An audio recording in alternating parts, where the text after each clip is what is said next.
Have you guys seen this Apple Vision thing?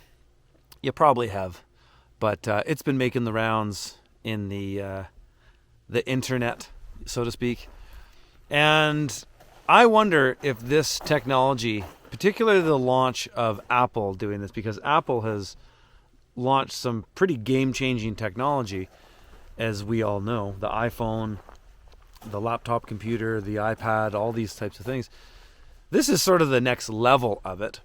And if you thought people who looked at their phones all the time were really annoying and rude and totally socially retarded, get ready for Apple Vision, because it's going to make a group of people who were already on the path of being so distracted with no ability to focus that much more annoying. And I'm so glad I don't live in the city anymore because I don't want to see this, though I am seeing some of it. But I don't want to be in public places and have to explain to my kids why somebody is so disengaged they can't even look you in the eyes.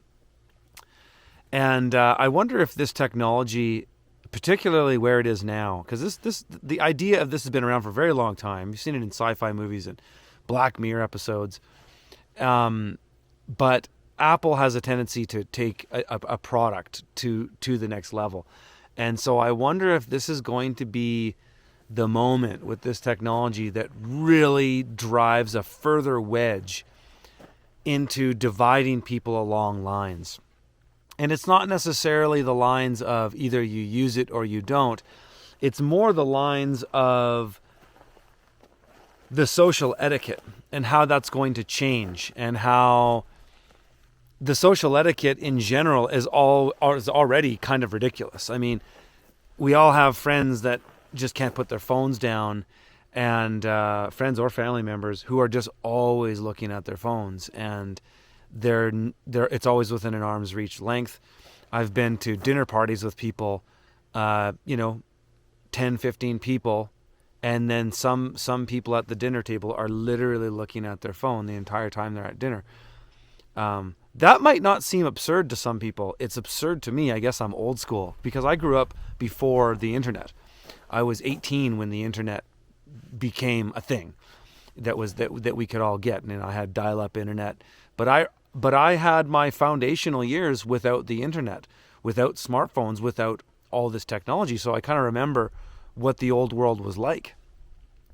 And a lot of people today don't, because if you were born in the 90s, you're in your what? You're in your 20s now.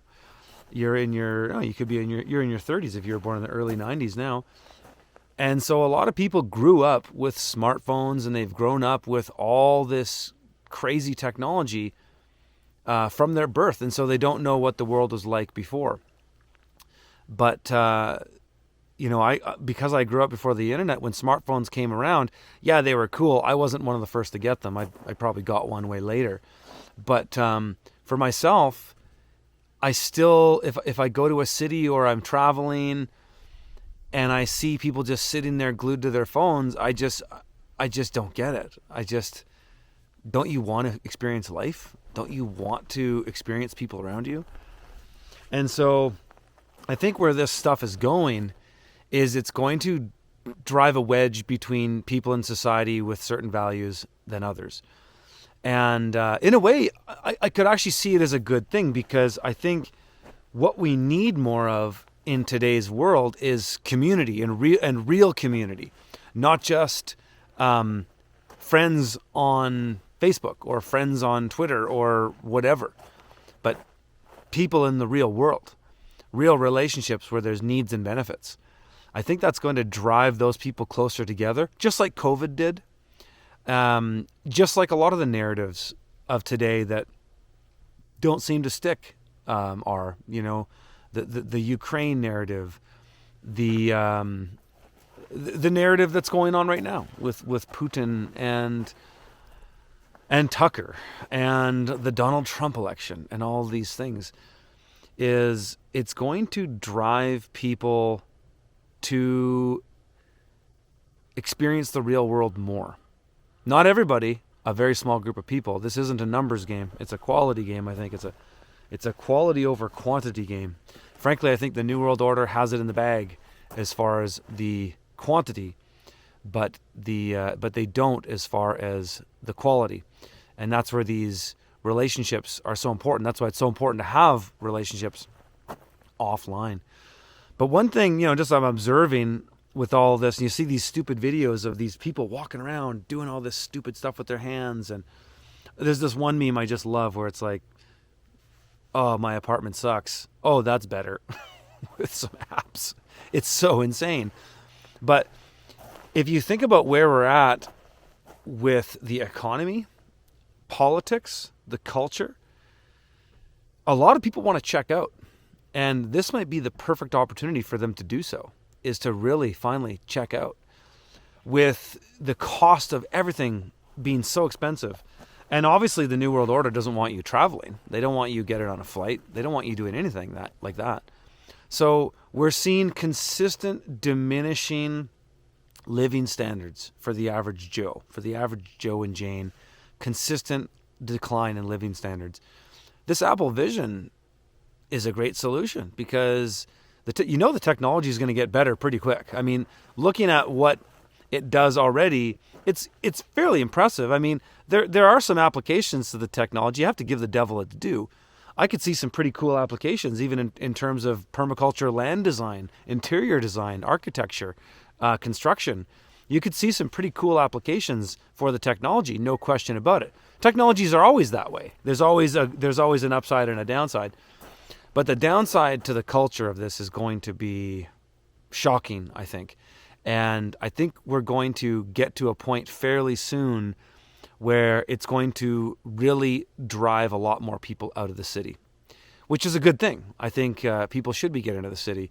If you're sitting around hoping that Donald Trump's win in the next selection is going to make any difference in the whole grand scheme of things, I would challenge you, and I would like to circle back with you after the election. And I would like you to let me know if all the promises that you were hoping for came true, because they won't.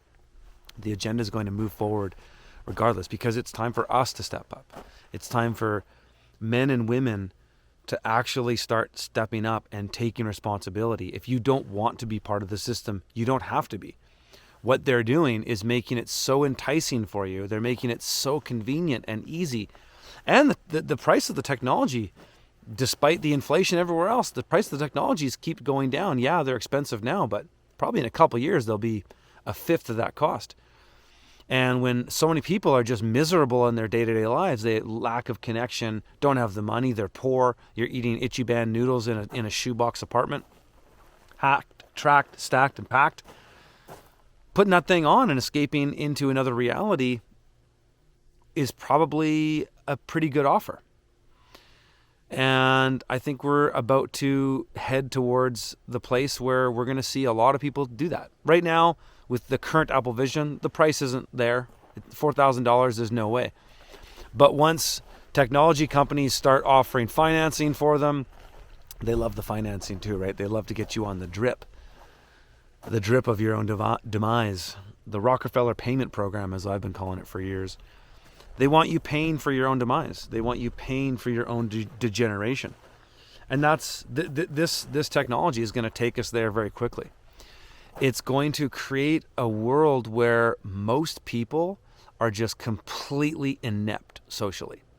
They won't be able to have a conversation with you. I mean, just look at some of the memes already. People sitting at the dinner table together with these things on. I mean, but that's not so far off from where we already are.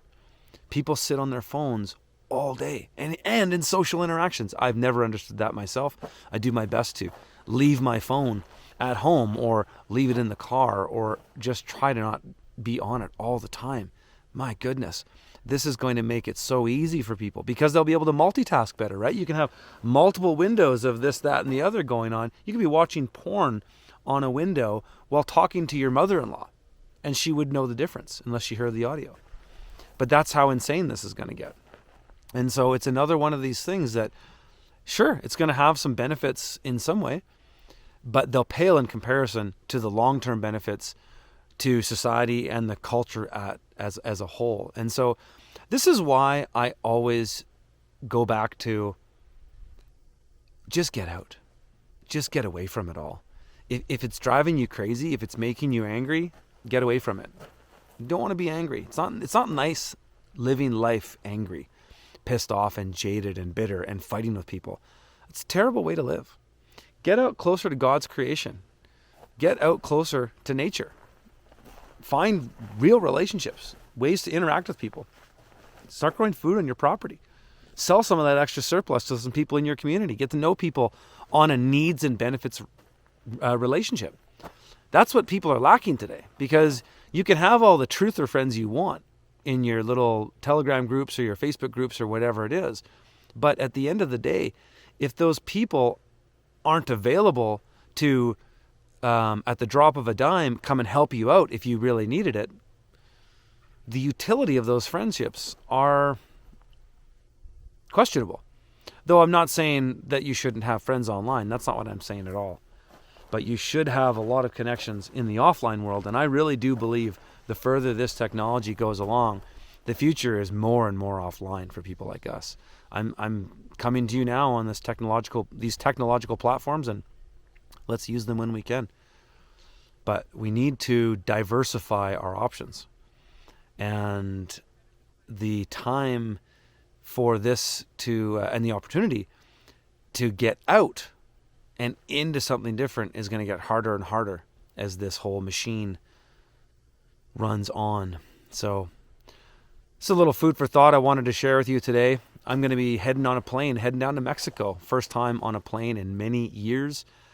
Heading down to speak at Anarcopoco. Going to be talking about freedom, liberty, and prosperity, and doing a 1-hour talk on the main stage, and also going to be doing a private workshop getting into a lot of the deeper details of things that you've heard me talk about in my streams for years, and things that just don't make sense to talk about in an online platform without the proper context.